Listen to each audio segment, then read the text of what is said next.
شاہ تار پر ہر آن رحمت کی نظر رکھنا، کرے دن رات یہ سنت کی خدمت یا رسول اللہ۔ الحمد للہ رب العالمین والصلاة والسلام على سید المرسلین، اما بعد فاعوذ باللہ من الشیطان الرجیم، بسم اللہ الرحمن الرحیم۔ الصلاة والسلام علیک یا رسول اللہ وعلى آلک واصحابک یا حبیب اللہ۔ الصلاة والسلام علیک یا نبی اللہ وعلى آلک واصحابک یا نور اللہ۔ میٹھے میٹھے اسلامی بھائیوں اور اسلامی بہنوں، الحمدللہ عز و جل خالق کائنات جل جلالہ کی زمین پر عشق رسول صلی اللہ تعالی علیہ وآلہ وسلم کا مدنی جام تقسیم کرنے والے ایسے مرد کامل اب بھی موجود ہیں جو فیشن کی آفت میں گرفتار لوگوں کو پیارے مصطفیٰ صلی اللہ تعالی علیہ وآلہ وسلم کی سنت کریمہ کا اسیر بنانے کے خواہاں ہیں۔ یہ اللہ عز و جل کا خاص کرم ہے کہ اس نے ہمیں اس پرفتن دور میں تبلیغ قرآن و سنت کی عالمگیر غیر سیاسی تحریک، دعوت اسلامی کا مدنی ماحول اور شیخ طریقت امیر اہل سنت ابو بلال حضرت علامہ مولانا محمد الیاس عطار قادری رضوی دامت برکاتہم العالیہ جیسے ولی کامل کی صحبت باثر سے نوازا۔ یقیناً امیر اہل سنت دامت برکاتہم العالیہ ان عظیم ہستیوں میں سے ایک ہیں جن کی مخلصانہ جد و جہد کی برکت سے ہزاروں نہیں بلکہ لاکھوں مسلمان بالخصوص نوجوان برائیوں سے تائب ہو کے نیکیوں کی راہ پر گامزن ہو چکے ہیں۔ الحمدللہ عز و جل بلا مبالغہ امیر اہل سنت دامت برکاتہم العالیہ نے اپنے سنتوں پر بیانات کے ذریعے لاکھوں مسلمانوں کے دلوں میں مدنی انقلاب برپا کر دیا۔ لہذا تمام اسلامی بھائی اور اسلامی بہنیں اس بیان کو توجہ کے ساتھ سماعت فرمائیں۔ الحمدللہ رب العالمین والصلاة والسلام علی سید المرسلین، اما بعد فاعوذ باللہ من الشیطان الرجیم، بسم اللہ الرحمن الرحیم۔ الصلاة والسلام علیک یا رسول اللہ وعلی آلک واصحابک یا حبیب اللہ۔ الصلاة والسلام علیک یا نبی اللہ وعلی آلک واصحابک یا نور اللہ۔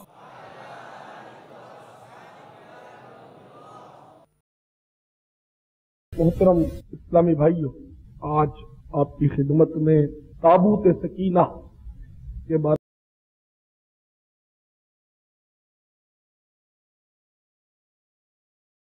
تابوت سکینہ کا قرآن عظیم میں ذکر ہے،